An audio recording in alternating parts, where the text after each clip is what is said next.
Hello and welcome to What's in Your Online Teaching Toolbelt, where today we will focus on Whiteboard.chat. My name is Sarah Wood and I'm an educational technology consultant from Kent ISD, and I'm providing my contact information. I would love to connect with you so we can learn along in this fun educational journey together. So let's jump into Whiteboard.chat. When you first go to the website, it's very easy to get started. Simply press on the Start Drawing button.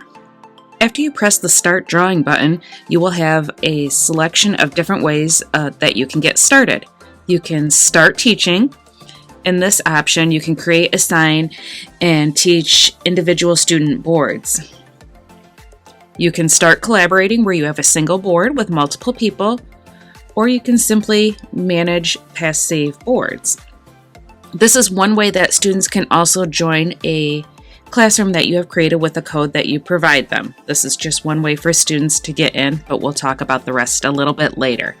So I'm going to start teaching. And now that we're in, I'd like to show you a few things that Whiteboard.chat has to offer. The first thing is that there is a toolbar, and that is on the left side that will have all the tools that you need to go through your activities.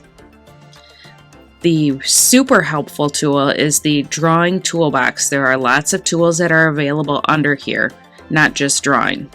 You have your whiteboard menu. This is where you view the participants who have joined your board.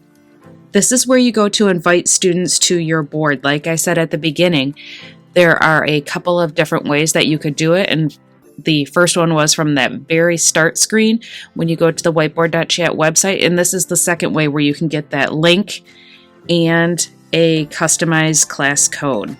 Then there are quick tools down in the lower right hand corner, and this is an important tool as this is what you will use to change colors of the objects that you are drawing with on the board or text that you are writing. You can monitor your students in a grid view, and finally you can see all the different pages in your board.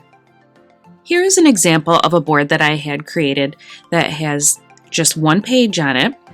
And this is where students can model forces on objects. So using the Tools option, they can choose to draw an arrow. Right now, my arrow will be black because that is the color I have selected. But as my directions state, I need to use either a red arrow or a blue arrow.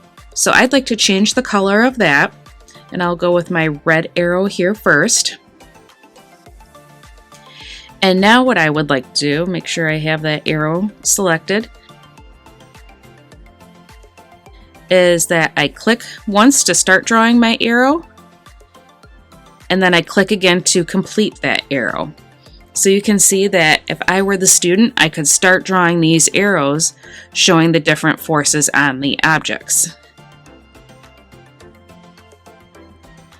If I would like to change and do some of my blue arrows to show the forces of gravity, I would go and I would change to a blue color.